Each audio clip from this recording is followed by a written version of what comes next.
우리는 계속해서 교회의 영광이라는 주제의 말씀을 함께 나누고 있습니다. 이것은 오늘날 교회의 영광과 명예가 실추된 삶의 현실을 살아가는 우리 청년 그리스도인들에게 교회가 본래적으로 가진 아름다움과 영광을 보여드리기 위한 의도로 이 말씀의 시리즈가 진행되고 있음을 먼저 말씀드리고 싶습니다. 교회는 여러분이 생각하는 것 그 이상으로 아름답고 영광스럽습니다. 많은 교회가 잘못된 모습으로 세상에 질타를 받는다 하여도 참된 예수 그리스도의 교회는 진정한 아름다움과 그 생명력을 보여주며 이 땅 가운데서 그리스도의 영광을 나타내 보여주고 있습니다. 우리 기쁨의 교회도 그러한 교회가 될 줄을 믿고 감히 그 거룩한 꿈에 우리 교회의 운명을 걸어보기로 결정했습니다. 우리 기쁨의 교회가 주님의 영광을 나타내는 복된 교회인 줄 믿습니다. 첫 번째 시간 우리는 우상의 도시 에베소를 변화시킨 교회의 능력의 영광을 생각해 보았습니다. 도시 공동체의 경제 사회적인 변화를 일으키고 사람들의 의식 속에 자리 잡은 잘못된 미신과 세관을 타파하는 놀라운 능력이 교회 가운데 있음을 우리는 보게 되었습니다. 두 번째 시간에 우리는 교회의 교제의 영광에 대해 생각해 보았습니다. 성령의 오심으로 시작된 교회의 공동체는 사도들의 가르침 속에서 삶을 총체적으로 나누고 서로 사랑함으로 세상에서 칭찬을 받는 멋있는 공동체였습니다.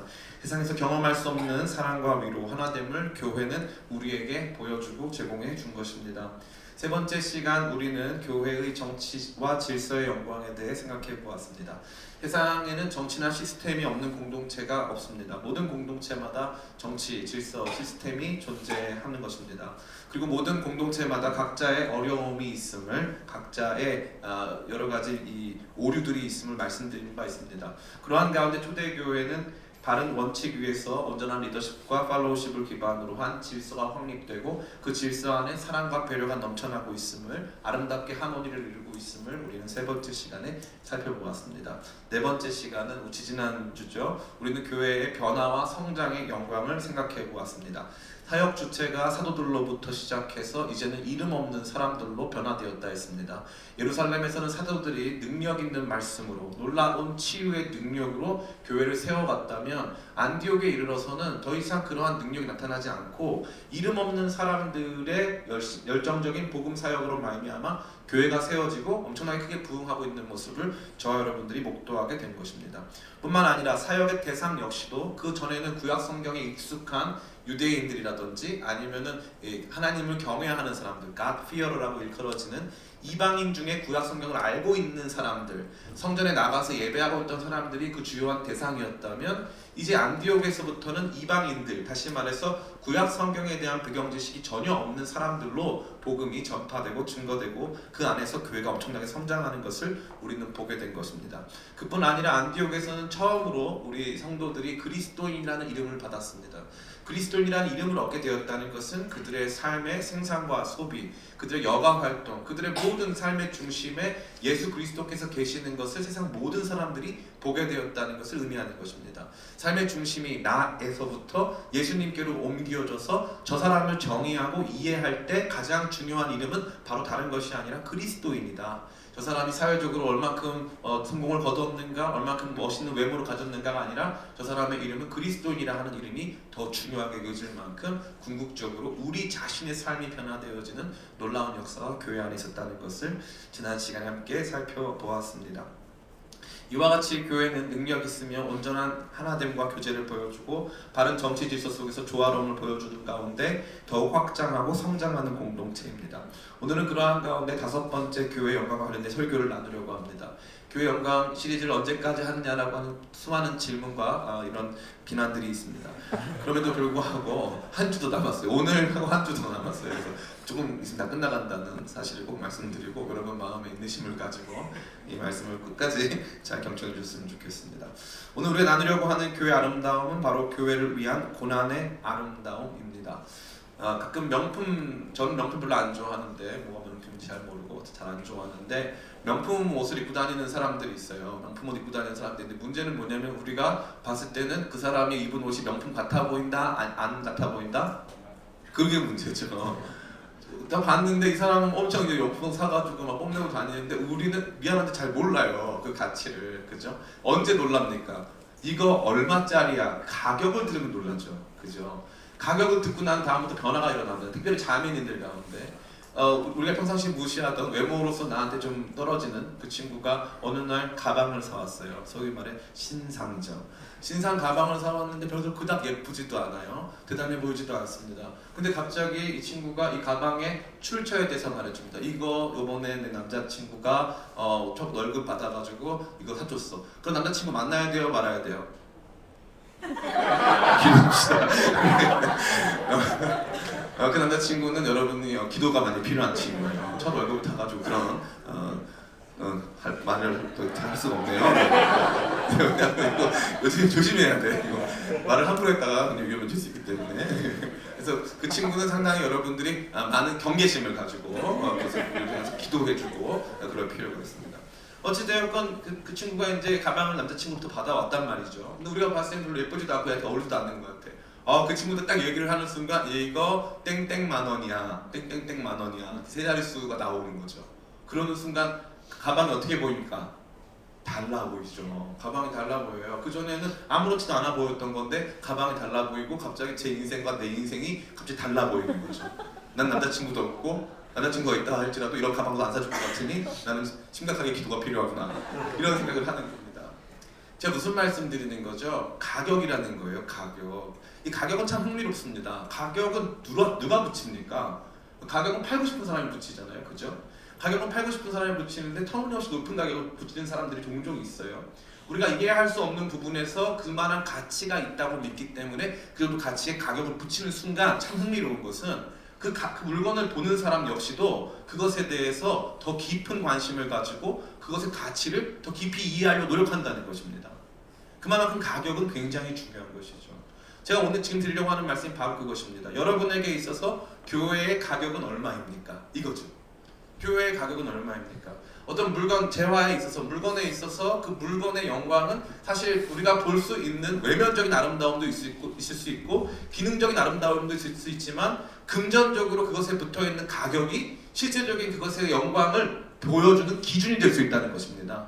그렇기 때문에 우리가 교회를 바라볼 때 교회는 나에게 얼마쯤 하는가, 내가 교회를 얻기 위해 이 교회를 위해서 어느 정도의 희생을 감내할 수 있는가, 어느 정도의 비용을 들일 수 있는가가 구체적으로 우리 자신이 교회의 영광을 얼만큼 어떻게 파악하고 있는가를 보여주고 있다는 것입니다.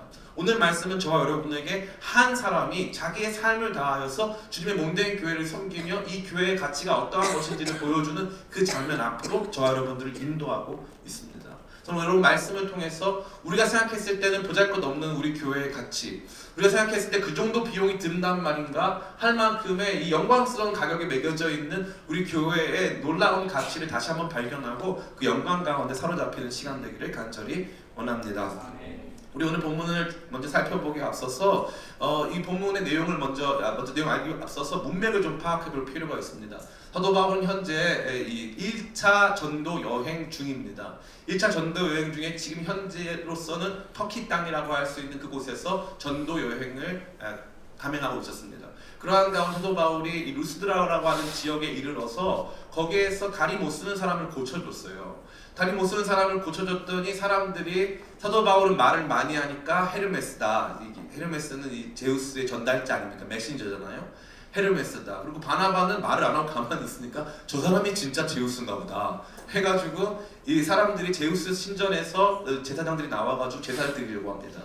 그때 이 바나바와 바울이 옷을 찢으면서 우리는 당신들하고 똑같은 인간입니다.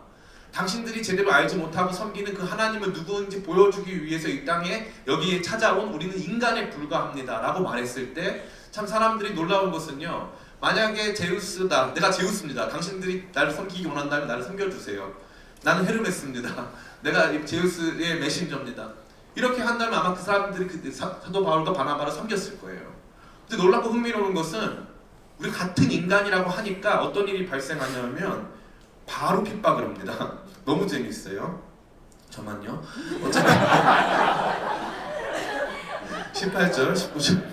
제가 읽어드릴게요. 이렇게 말하여 겨우 무리를 말려 자기들에게 제사를 못하게 하니라. 유대인들이 안디옥과 이고니에서 와서 무리를 충동하니 그들이 돌로 바울을 쳐서 죽은 줄로 알고 시외로 끌어내치니라. 아까는 제사 드리려고 하다가 난 당신들하고 똑같은 인간입니다 했더니 사람들이 좀 충동하니까 바로 돌로 쳐 죽이는 거예요. 너무 신기합니다. 목사님들이요, 내가 하나님입니다, 혹은 내가 하나님하고 당신보다 훨씬 가깝습니다, 내가 당신에게 하늘의 복을 줄 수 있는 통로가 될 수 있습니다, 난 당신을 축복할 수 있는 권한이 있습니다. 그러면 목사님들이 사역하기가 편할까요? 불편할까요? 편해요. 내가 하나님하고 더 가깝다고 하면 할수록 더 편해집니다. 최근에 문제가 된 저 만민중앙성결교회 이재롱 목사, 엄청난 죄를 저질렀죠. 예, 상상을 초월합니다. 사람들 뭐라고 생각합니까? 이 만민중앙교회 이재롱 목사가 보혜사 성령을 생각해요. 보혜사 성령이라고. 그러니까 어떻게 해요? 집단적인 성관계를 맺을 수 있는 그런 토대가 마련되는 거죠. 목사 한 사람이. 얼마나 충격적입니까? 성관계만 맺습니까? 돈도 뭐 엄청나게 많은 돈을 정말 쓸어 담죠. 왜요? 내가 하나님이야. 처음에 재밌는 게요, 저 혼자 여기서 제가 하나님입니다 그러면 아무도 안 믿어요. 여기도 까맣고 거기래요. 근데 갑자기 김병환 목사님, 오 하나님, 이렇게 저를 고백해요. 그러면 이제 옆에서 또 우리 조합현 전도사님이 또 큰 목소리로 하나님 막 영광을 받으세요 막 이러면서 그러면 갑자기 고막이 막 흔들려요. 그래서 주목하게 돼요. 그러면서 한두 명씩 거기 막 모여들어요. 그럼 저 사람 뭐가 있나 보다 해서 저를 하나님으로 섬기는 거예요. 그럼 사역 편합니다. 제가 한마디 하면 사람들이 다 거기에 엎드려요. 한마디 하면 다 순종합니다. 저는 그러한 교회를 너무 많이 알고 있어요. 목사가 축복권이 있고 목사가 여러분보다 더 하나님하고 가깝기 때문에 내가 어떻게 기도했느냐가 여러분의 삶을 주관할 수 있으니 나한테 잘해라. 그런 교회에 성도들이 많이 모여요. 그런데 여러분, 저도 그냥 인간입니다 그러면 처음에는요, 우리 목사님 너무 사람이 너무 좋으셔, 너무 겸손하시다가 나중에 어떻게 해요? 목사님 똑같은 인간이야. 그 말 잘 안 들어요. 그죠? 그게 우리 모습이잖아요. 어찌됐건 그러한 모습으로 사도 바울은요, 지금 여기서 사역 감당하고 있다가 엄청난 핍박을 받고 있는 것입니다. 참 놀라운 것은요, 저와 여러분에게 보여지는 첫 번째 이 핍박, 이 고난의 모습 속에서는요, 무엇이 발견되냐면은 그 일행이 당한 고난의 심각성이 나타나 있습니다. 다시 한번 우리 19절 말씀을 같이 한번 읽었으면 좋겠습니다. 같이 한번 읽어보겠습니다. 시작. 유대인들이 안디옥과 이고니온에서 와서 우리를 충동하니 그들이 돌로 바울을 쳐서 죽은 줄로 알고 시외로 끌어내치니라. 아멘. 돌로 바울을 쳤다라는 것은 그냥 이렇게 자갈 몇 개 던졌다는 뜻이 아니라 그 사람을 진짜 죽이려는 의도를 가지고 힘차게 많은 사람들이 돌을 들어서 그 사람을 던졌다는 뜻이고, 실제로 이 돌을 맞고 사도 바울이 의식을 잃었고 어떤 의미에서는 거의 이 호흡까지 잃어버렸을 수 있을 정도로 심각한 이 상해를 받았다는 것입니다. 단순히 근데 이게 재밌는 게 상해만 받고 그 자리에서 죽었으면 문제가 덜 되는데요, 오늘 우리도 똑같은 그런 법률 체계 속에 놓여져 있는데 여기에 있는 이 시신을 어떻게 밖에다가 유기하는 거죠. 밖으로 끌고 나가가지고요, 둘둘둘 말아가지고 갖다 버린 거예요. 야, 얼마나 놀랐습니까? 사도 바울이 이러한 고난을 받을 만한 사람입니까? 아니죠. 사도 바울은요, 부자였을까요? 아니었을까요? 사도 바울은 부자였습니다. 그는 로마 시민권자였습니다. 그에게 있어서는 이 정도의 처우를 받을 만한 그 어떠한 자격적인 결함이 없었습니다. 사도 바울은 로마 시민권자이기 때문에 맞기 전에 잠깐만요 할 수 있었어요. 사람들이 너무나도 광분했고 너무나도 흥분했어요. 너무나도 감정적으로 대처했습니다. 그래서 막 돌을 던진 거죠. 그 돌을 피할 겨를도 없었어요. 맞았어요. 맞는 수준이 아니라 맞고 의식을 잃고 누가 봐도 죽은 것처럼, 누가 봐도 그 외적인 모습을 봤을 때 이 사람은 반드시 죽었어야 될 만큼 맞은 거예요. 그만큼 고통을 당한 거예요. 그리고 나서 밖에 내버려졌습니다. 로마 시민권자, 가말리엘 학파에서 공부했고, 이 당시에 이 유대 지역에서 이 굉장히 이름을 떨치고 있었던 그러한 사람으로 살아왔던 사도 바울이 전혀 고난받을 필요가 없는데 지금 여기 고난의 대가를 지불하고 있음을 저와 여러분이 보다 강하게 보여주고 있습니다. 두 번째로 본문은 사도 바울이 당한 고난의 이유를 보여주고 있습니다. 한번 같이 생각해 봤으면 좋겠는데, 이 고난을 왜 받았을까 좀 필요하지 않겠습니까? 이게 재밌어요. 20절 말씀입니다. 같이 한번 읽어보겠습니다. 시작. 제자들이 둘러섰을 때 바울이 일어나 그 성에 들어갔다가 이튿날 바나바와 함께 더베로 가서. 아멘. 제자들이 둘러섰을 때 바울이 어느 성으로 들어갔습니까? 루스드라 성으로 들어갔죠. 루스드라 성은 무슨 성이었습니까? 방금 돌로 맞은 바로 그 성이에요. 방금 돌로 맞았기 때문에 도망갈 수 있었어요. 그죠?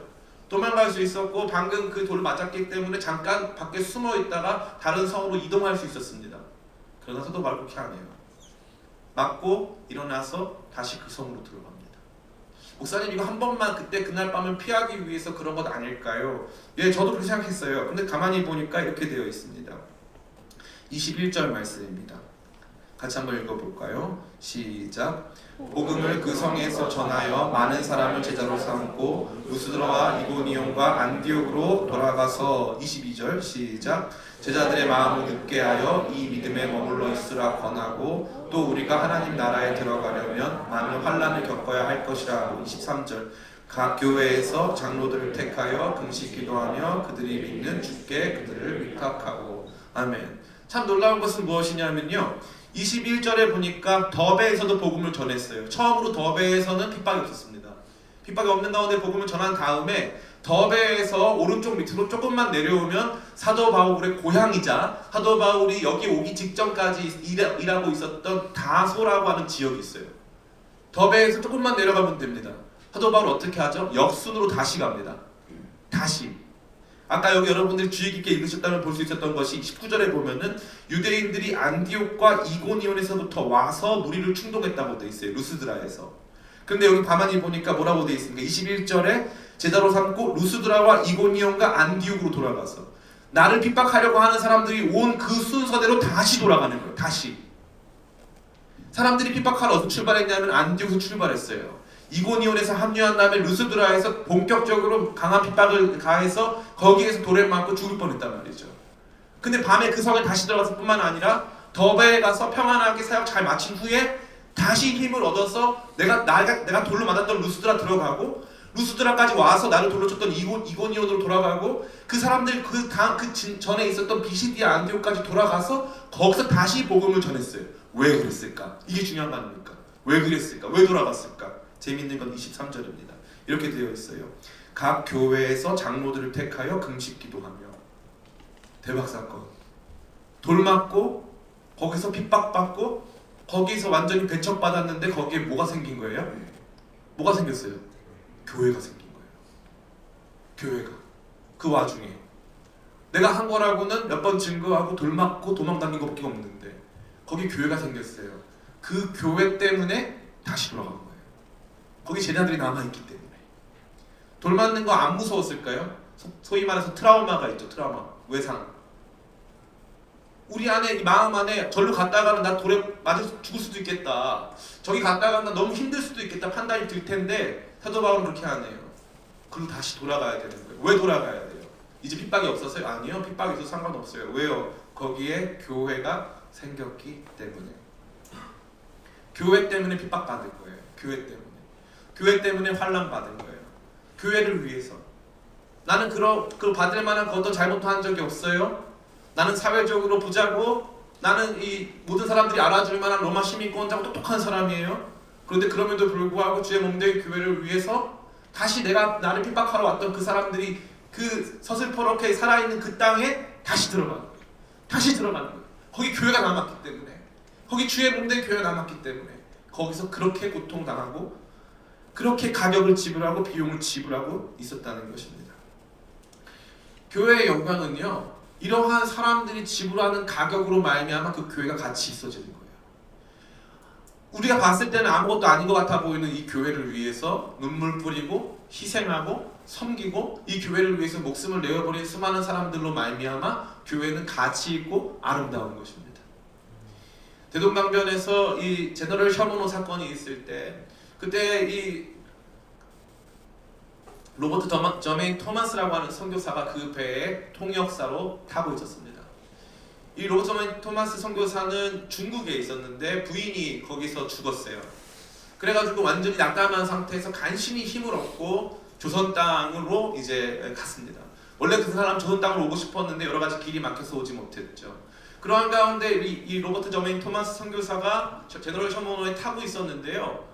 그 사람이 와서 한 거라고는 거기에서 이 평양에 나타난 이 평양에 이제 이 군사들이 제너럴 셔먼호를 불태울 때 배에서 내려서 이 대동강변으로 걸어오다가 거기에서 만난 이 군병들이 로버트 토마스 저메인 선교사를 찔러서 죽입니다.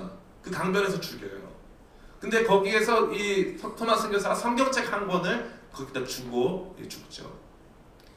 근데 그 성경책 한 권이 누가 주워가지고 집에 이 벽지가 안 좋으니까 성경책이 종이가 좋잖아요. 지금도 마찬가지인데 그걸 뜯어가지고 집에다 벽지로 발라요. 그러고 나서 가만히 읽어보니까 중국어로 되어 있는데 참 내용이 좋아요. 읽다가 이 사람이 크리스찬이 돼요. 그리고 그 집이 교회가 됩니다. 이 사람이 뭐 한 거예요? 생명의 값을 주고 거기에 교회를 세운 거죠. 교회는 그렇게 세워지는 거예요.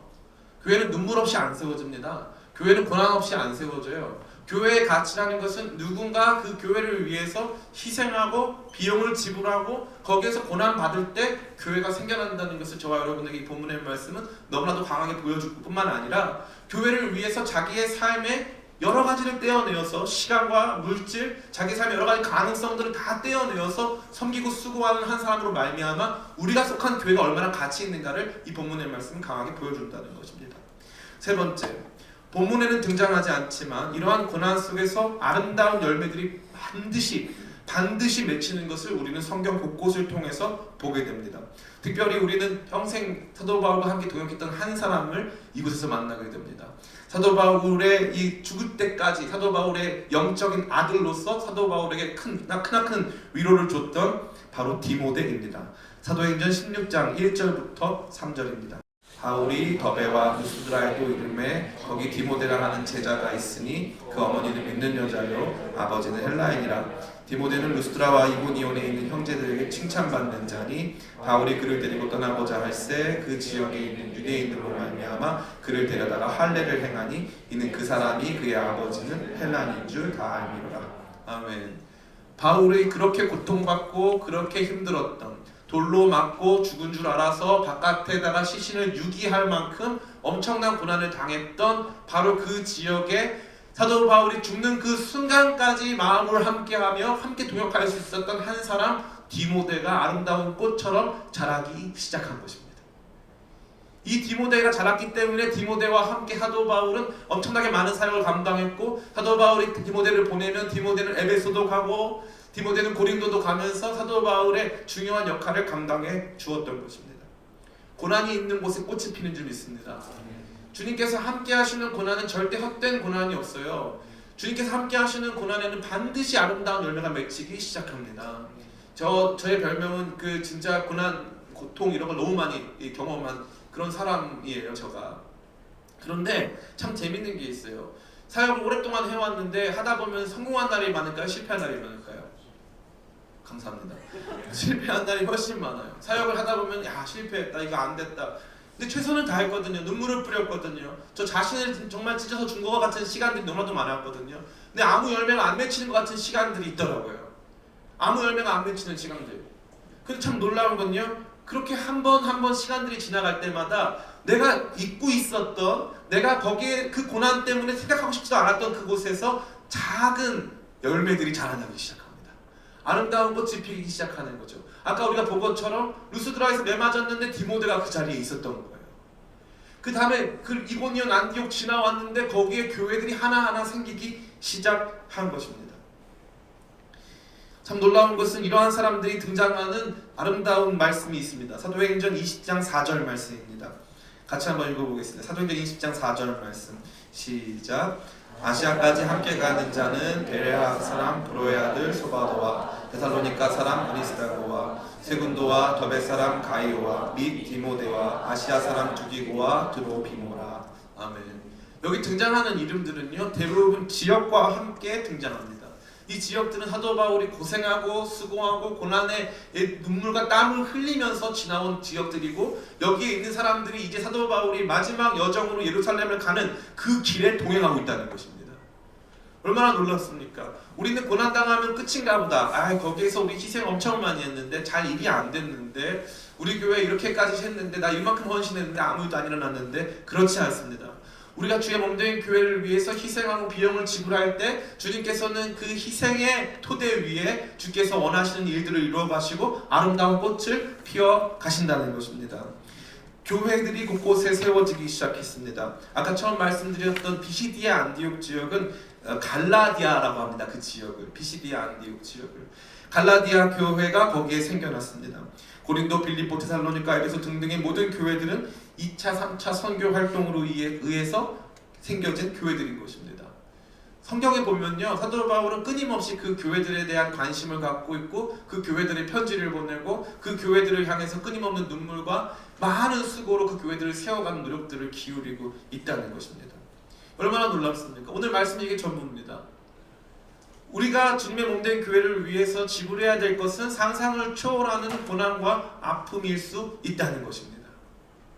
그러나 그 고난과 아픔 속에서, 그러한 고난과 아픔 속에서 우리가 고난당하는 이유는 다른 이유가 아니라 바로 교회를 위한 것이었고, 주의 몸된 교회를 위한 고난과 아픔은 반드시 아름다운 것으로 열매맺어 저와 여러분들이 그것으로 말미암아 위로받고 그것으로 말미암아 엄청난 보람을 느낄 수 있는 그러한 시간들이 반드시 온다는 것을 오늘 이 본문의 말씀은 저와 여러분에게 증언해주고 있습니다. 최근에 우리 부흥회 교회에는 놀랍고 아름다운 소식이 많습니다. 교회가 참 크게 부흥하고 있어요. 여러분들이 보는 것처럼 여기뿐만 아니라 후암동에서도 큰 부흥이 일어나고 있고 정말 기쁘고 즐거운 일들이 정말로 많이 있습니다. 그런데 참 더 감사한 것은요, 그러한 가운데 우리 교회를 위해서 희생하고 섬기는 사람들이 얼마나 많은지 말을 할 수 없어요. 여러분 아까 보신 것처럼 찬양팀 얼마나 열심히 잘합니까? 그죠? 우리 조이풀 콰이어도 얼마나 열심히 준비해서 이렇게 인원이 많아지고 있지 않습니까? 전 너무 감사해요. 위에 보면요, 미디어 팀들 다 위에서 이렇게 앉아가지고 예배 잘 드리고 있습니다. 할렐루야. 뿐만 아니라 좀 이따 보겠지만 영상, 이번에 수련 영상 너무 잘 만들었어요. 정말 야 너도 그거 만들었는데 정말 너무 잘 만들었어요. 가만히 보니까요, 우리 교회를 위해서 수고하고 희생하고 섬기는 사람이 너무나도 많아요. 어떤 한 자매가 우리 교회를 위해서 너무 열심히 섬기니까 다른 자매가 자기 회사에서 휴가 내고 교회에 와가지고 언니 어딨냐는 거예요. 그 언니는 회사를 다니는데 너무 교회 일을 열심히 하니까 언제나 교회에 있다고 생각한 거예요. 그래서 언니 어디에요? 나 회사지. 그만큼 교회 위해서 희생하고 섬기는 사람들이 우리 교회에 많습니다. 근데 가만히 보면요, 재밌는 거는 조심스럽게 말씀드리자면 비용이 정해져 있어요. 그래서 제가 정말 심각하게 우리 교회의 미래를 위해서 같이 좀 누구랑 논의하고 싶으면 어떤 느낌이냐면 조별 과제에 조장이 된 느낌이에요. 조별 과제에 조장된 느낌. 아, 목사님 발표는 목사님이 하셔야죠. 전 자료 준비할게요. 자료 준비 안 했어요. 바빴어요. 알바하느라고. 그 느낌 받아요. 왜요? 주의 몸된 교회의 영광에 대해서 많이 듣는데 실질적으로 교회를 위한 눈물, 교회를 향한 엄청난 수고들을 감당하는 일들을 꺼려한다는 것이죠. 옛날 얘기 들어서 죄송한데 옛날에는 교회 건축을 많이 했어요. 저는 건축을 하지 않기를 원하는 사람입니다. 근데 한 가지 얘기만 드리자면 옛날에 주로 교회 건축을 하면요, 성도님들 중에 장로님, 권사님, 안수 집사님 가정은요, 교회 건축을 위해서, 조심스러운 표현인데 잘 이해해 주세요, 주로 집을 팔아요. 아니면 집을 줄여요. 교회를 위해서. 이게 그 당시에는 미안한 말인데 상식이었어요. 상식. 안수 집사쯤 됐으면, 장로쯤 됐으면 교회를 위해서 그러한 일을 해야지. 물론 그것을 잘못된 방향으로 자기 이익으로 추구했던 목회자들도 있었고, 그것들을 너무 순진한 모습으로 섬겼던 그분들의 우둔함도 있었어요.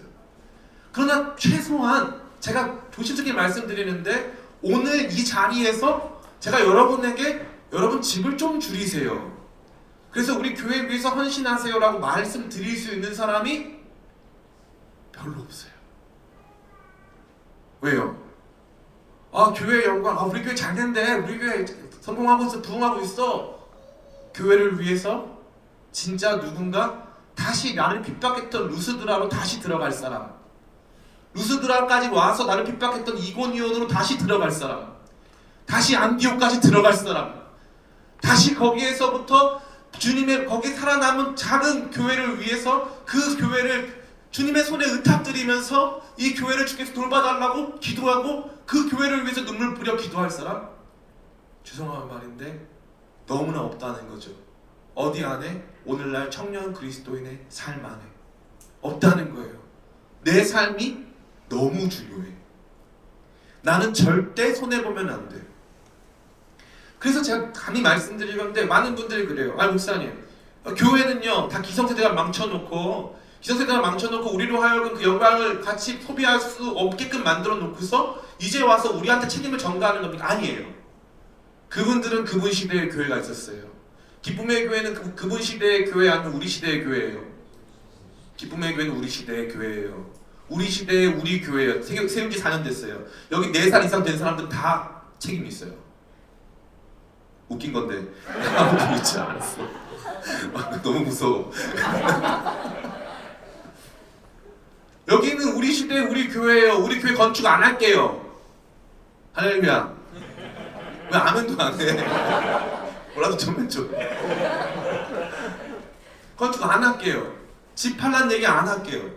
근데 뭐가 맞는지만 여러분이 생각해보라 이거예요. 여기 어떤 사람은요 로마 시민권자인데 매 맞을 이유가 없는데 매를 맞았어요. 그럼 거기 안 가야 될 거 아니에요. 다시 들어가요. 그날 밤만 다시 들어간 게 아니라 내려갔다가 바로 옆으로 가면 다소가 나와요. 자기 집이 나온단 말이에요. 고생 많이 했잖아요. 여기 이거 한 번 도는 데만 2년 걸렸어요. 2년 동안 고생 직살나게 하고 이제 자기 집에 돌아갈 수 있는데 집 쪽을 딱 보다가 내가 지금까지 고난받고 살아왔는데 이 뒤에 보니까 거기에 작은 교회들이 생겨났고 주님의 제자들이 생겨났단 말이죠. 각 교회로 다시 돌아가야 될 마음이 생긴 거예요. 다시 돌아갔죠. 다시 돌아가서 거기에서 사람들, 제자들, 장로로 세우고 이 교회를 주님의 손에 의탁하면서 그 교회들에 대한 끊임없는 관심을 가지면서 계속적으로 말씀 보내고 서신서 보내면서 계속적으로 그 교회를 관리 감독한 거예요. 사랑하는 성도 여러분, 희생과 눈물 없이 교회는 세워지지 않습니다. 여러분 목사님 교회에 왔을 때 죄송한 표현인데 무임승차 하시는 분들 계세요. 목사님 여기는 주보 없어도 되는 교회인 줄 알고 왔습니다. 목사님 여기는 영적 충전만 받는 교회인 줄 알고 왔습니다. 아 참 좋네요. 아버니가 뜨겁고 좋네요. 예? 와보니까 전도사님 목소리도 크고 너무 좋습니다. 이럴 수 있어요. 그런데 저는 여러분에게 그 요구하지 않아요. 그런데 말씀이 교회의 역사가 하나님께서 위대한 믿음의 종들이 저와 여러분에게 보여주는 삶은 주의 몸된 교회를 향한 그 교회를 향한 고난을 내 육체에 채우는 삶이에요. 무엇을 희생할 것인가? 나는 무엇을 얼만큼 제한하여 주의 몸된 교회를 위하여 섬길 것인가? 우리 교회에 헌금 많이 하는 사람 없다고 불평할 필요가 있다 없다? 전혀 없어요. 누가 얼마 헌금하는지 알 필요 없어요. 중요한 건 뭡니까? 나는 우리 교회를 위해서 무엇을 희생하고 있는가? 나는 어떠한 눈물로 이 교회를 함께 세워가고 있는가? 2010년 처음 시작하면서 리더들 다 모아놓고 제가 한 말이 있어요. 기쁨의 교회는 이 교회인가 우리 교회인가? 그게 제 질문이었어요. 왜 이거 질문한 줄 알아요? 많은 분들이요 기쁨의 교회 다니지만 아직 이 교회는 내 교회가 아니에요. 이 우리 교회가 아니에요. 그러다 보니까 교회에서 주로 다 모든 것들을 방관해요. 교회에 분명 이런 필요가 있는데 거기에 참여하지 않아요. 어떤 사람들은요 설거지 할 사람 아무도 없어가지고 교회 단톡방에다가 혹시 설거지 도와주실 분 계십니까? 거기에 아무런 책임감을 못 느끼는 성도가 너무나도 많아요. 난 이거 해야 되니까, 난 저거 해야 되니까. 그게 아니라 난 이거 해야 되지만 얘를 혼자 이거 어떻게 하지? 이 큰일을 혼자 다 어떻게 하지? 내가 뭘 도와줘야 되지? 우리 내일 미얀마 팀 가는데 어떤 도움이 필요하지? 지금 네팔 팀 가 있는데 잘 있을까? 이러한 종류의 우리 교회를 함께 세워가는 그러한 종류의 눈물과 아픔, 고난이 우리 가운데 너무 없다는 거예요. 제가 예전에 이게 학생들 피아노 가르칠 때가 있었어요. 저 마음이 착해요, 안 착해요? 아멘. 착합니다. 감사합니다. 우리 한 친구가 저쪽 어디선가 대답을 한 것 같아가지고 제가 용기를 내서 아멘을 찍었어요. 제가 착합니다. 피아노 레슨 할 때 주로 되게 싸게, 엄청 싸게 있어요. 엄청 싸게. 특징이 있어요. 레슨비를 싸게 내고 한 친구들은 많이 안 늘어요. 레슨비를 비싸게 내고 한 친구들은 주로 많이 늘어요. 많이 늘어요. No cross, no crown. 십자가 없이는 영광이 없어요. 기쁨의 교회 부흥이 어떤 사람은 눈물겹도록 감사한 사람이 있어요. 기쁨의 교회 부흥이 아무렇지 않은 사람이 있어요. 왜 그럴까요? 어떤 사람은요 기쁨의 교회 부흥을 위해서 눈물을 뿌렸고 기쁨의 교회 부흥을 위해서 최선을 다했고 기쁨의 교회 부흥을 위해서 자기 삶을 찢었어요. 근데 어떤 사람은 찢지 않았어요. 그러니까 우리 교회 잘 되면 잘 되는 거고 나는 상관없는 거죠. 이제부터 본격적으로 저와 여러분을 향해서 교회의 영광이 질문합니다. 너에게 교회는 얼마짜리냐? 여러분에게 기쁨의 교회는 얼마짜리입니까? 제가 여러분에게 조심스럽게 말씀드립니다. 이게 앞으로 가게 될 것이 아니라서 저 말 더 듣고 있는데 작년에 조합평론사님이랑 저랑 둘이서 교역자 수련회를 갔어요. 교역자 수련회를 갔는데 제가 지금도 잊을 수가 없는 게 막 20살짜리 자매가 목사님 가시다가 음료수 드세요 하면서 그 스타벅스 상품권을 2개를 보내더라고요. 저 막 울었어요. 다른 사람들은 아무도 신경도 안 쓰는데 그 한 자매는요 교역자 수련회 가는 것도 신경 써주더라고요. 제가 여러분에게 다 그렇게 하라는 뜻이에요. 그런 뜻은 아니지만 최소한 전 이거예요. 그 20살짜리 아이에게는 누가 그걸 가르쳐 줬을까? 누가 함께 교회를 세워가는 그 기쁨과 즐거움, 함께 거기서 자기 자신을 찢어내는 희생을 누가 가르쳐 줬을까? 다 어렵잖아요. 그 자매가 안 어려운 자매가 아니란 말이죠. 다 어려운데 누가 그걸 가르쳐 줬을까? 누가 그것을 마음으로 함께하는 법을 가르쳐 줬을까? 누가 함께 우는 법을 가르쳐 줬을까? 누가 교회를 위해서 희생하는 법을 가르쳐 줬을까? 저는 감히 말씀드리건데 성령께서 주셨다고 확신합니다. 성령께서 그 마음을 주시는 거예요. 그 마음을 주시는 거예요. 우리 교회를 사랑하는 마음 주시는 거예요. 교회를 위해서 희생하고 섬기는 마음 주시는 거예요. 수요예배 인원이 너무 적지 않을까? 내가 한번 가볼까? 금요기도 인원이 너무 적지 않을까? 내가 한번 가볼까? 여기에 이런 봉사가 필요하지 않을까? 내가 한번 해볼까? 주의 몸된 교회를 위해서 희생이 필요하다고 했는데 나는 무슨 희생을 하고 있는가? 청소라도 한번 와서 하면 어떨까? 이러한 생각이 우리 가운데 있을 때 감히 말씀드리는데 여러분에게 그런 기쁨의 교회는 중요하고 비싼 곳이래요. 중요하고 비싼데 이게 사람들이 알아주니까 너무 영광스러운 거예요. 왜요? 내 거거든요. 내가 사랑하는 내 교회거든요. 우리 교회가 가진 가치가 너무 아름답거든요. 내가 여기 눈물 뿌리고 내가 기도했거든요. 저는 감히 말씀드리는데 우리 사랑하는 청년 성도 여러분들이 우리 교회 직분자들 다 되시길 간절히 축원합니다. 우리 교회에서 여러분들이 다 장로님도 되시고 권사님도 되시고 안수집사님 되셨으면 좋겠어요. 그래서 여러분들이 감히 말씀해 주셨으면 좋겠어요. 이 교회 하나 세우기 위해서 엄청난 수고와 눈물이 필요했다는 것을 우리 다음 세대에게 말해줬으면 좋겠어요. 우리 그냥 공짜로 여기 있지 않음을, 무임승차하지 않았음을, 이 교회를 함께 건강하고 아름다운 교회로 세워가기 위해서 함께 눈물 뿌리고 함께 희생했음을. 그래서 골로새서 1장 24절에서 사도 바울이 이렇게 말하고 있습니다. 같이 한번 읽어봤으면 좋겠습니다. 같이 읽습니다. 시작. 나는 이제 너희를 위하여 받는 괴로움을 기뻐하고 그리스도의 남은 고난을 그의 몸된 교회를 위하여 내 육체에 채우노라. 아멘. 그리스도의 남은 고난을 주의 몸된 교회를 위하여 내 육체에 채우노라. 주님의 몸, 내 육체가 같다는 거예요. 교회가 내 육체라는 거예요. 내 육체가 아프면 내가 힘들잖아요. 교회가 아프면 나도 힘든 거예요. 교회가 부족하면, 교회가 배고프면 나도 배고픈 거예요. 교회가 여러 가지 상처가 있으면 나도 아픈 거예요. 그게 사도 바울이 가지고 있었던 것이고 사도 바울에게는 이 교회에 대한 영광스러운 아름다움이 넘친 것입니다. 사랑하는 성도 여러분, 여러분들 중에 우리 교회 지금도 아직 평가하시는 분들 계실 것 같아요. 우리 교회 초창기에 우리 교회를 오랫동안 평가하던 자매도 있었고 또 이런 많았어요. 그때 굉장히 기분이 나빴어요. 어떤 자매는 와가지고 우리 교회한테 뭐라고 그랬냐면은 여기 앉아있는 저쪽 어디 앉아있는데 그 자매는 와서 너무 가족적이라고 교회 조그맣다고 막 그랬어요. 근데 마음이 상처가 좀 있었어요. 우리 교회 위대한 교회인데 의정부에 사는 어떤 자매, 자기는 엄청 7,000명 다니는 교회 다닌다. 우리가 너무 가족적이에요. 막 영광스러운 우리 교회를. 어떤 자매는 막 우리 교회 와가지고 계속 평가 간봤어요. 우리 교회 계속 간봤어요. 근데 전 여러분에게 감히 말씀드립니다. 기쁨의 교회가 여러분의 교회가 됐으면 좋겠어요. 여러분의 자랑스러운 교회가 됐으면 좋겠어요. 그러기 위해서는요, 여러분 함께 울어야 될 줄 믿습니다. 그러기 위해서는요, 함께 우리의 삶을 찢어야 될 줄 믿습니다. 제 몸된 교회를 위해서 함께 우리의 삶을 찢어내고 함께 울고 함께 희생해서 서로의 아픔을 돌아보고 서로 필요한 것들을 채워져 가면서 여기 세웠으면 좋겠어요. 뿐만 아니라요, 우리 기쁨의 교회는 앞으로 어떻게 할 작정이냐면 주의 몸된 교회가 하나잖아요. 열방에 있는 다른 교회들, 선교는 교회예요. 아멘.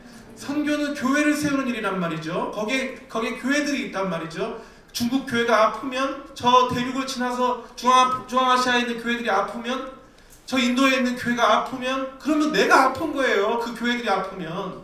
많은 교회들이 자교회 중심주의에 빠져 있단 말이죠. 그래가지고 우리 교회만 잘 되면 상관없다는 거예요. 절대 그렇지 않습니다. 주의 몸된 교회는요, 그리스도의 남은 고난을 나의 육체에 채우노라와 같은 마음으로 주의 몸된 교회 얻어보시면 거기가 아프다면 그것이 내 문제가 되고 내 고통이 되고 내 아픔이 될 때 우리 교회가 함께 주님의 영광을 보는 멋있는 교회가 될 줄을 믿습니다. 저는 여러분의 삶이 주의 몸된 교회의 영광을 위하여 그 가치를 지불하는 멋있는 삶 되기를 원하고, 그 가치를 지불했을 때 주께서 보여주시는 영광스러운 보상들, 주께서 보여주시는 영광스러운 감격스러운 장면들로 말미암아 놀랍고 충만하게 보상받게 되시기를 예수님의 이름으로 축원합니다. Everybody,